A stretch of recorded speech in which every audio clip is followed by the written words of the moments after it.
បងប្អូនមានលុយត្រឹមតែ$10000បងប្អូនអាចចូលនៅផ្ទះនេះបានភ្លាមតែម្ដងសូមស្វាគមន៍មកកាន់គម្រោងមរកតសែនសុខរាជធានីភ្នំពេញដោយបងប្អូនបានឃើញទស្សនវិជ្ជាបាទដែលបងប្អូនអតិថិជនបាទគាត់រស់នៅក្នុងទីតាំងនេះបាទគឺនៅសល់តែ3ផ្ទះទេបញ្ជាក់ដល់បងប្អូនអតិថិជនទាំងអស់បាទសម្រាប់ទីតាំងនេះគឺពិសេសមែនទែនជាមួយនឹងទីតាំងដែលនៅជិតជាមួយនឹងផ្សារសាលារៀនមន្ទីរពេទ្យបាទហើយទីតាំងនេះគឺជាបណ្ដុំបងប្អូនប្រជាពលរដ្ឋរស់នៅច្រើនអញ្ចឹងសម្រាប់ផ្ទះរបស់យើងគឺ4បន្ទប់គេង5បន្ទប់ទឹកបងប្អូនមានប្លង់សេ2សន្លឹកពេញតែម្ដងហើយនៅលើផ្លូវបាទ8ម៉ែត្រហើយសម្រាប់ផ្ទះរបស់យើងនេះគឺសំណង់ហើយ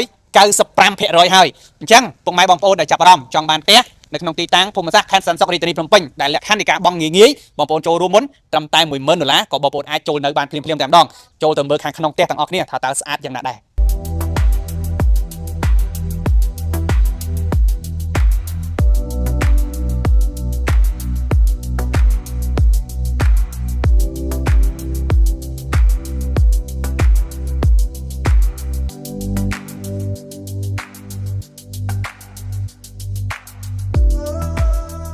ពុកម៉ែបងប្អូនដែលចាប់អារម្មណ៍ចង់បានផ្ទះដូចខ្ញុំបានបង្ហាញនេះបាទនៅក្នុងខណ្ឌសែនសុខរាជធានីភ្នំពេញសូមតាក់ទងតាម Telegram ឬក៏លេខទូរស័ព្ទខាងក្រោម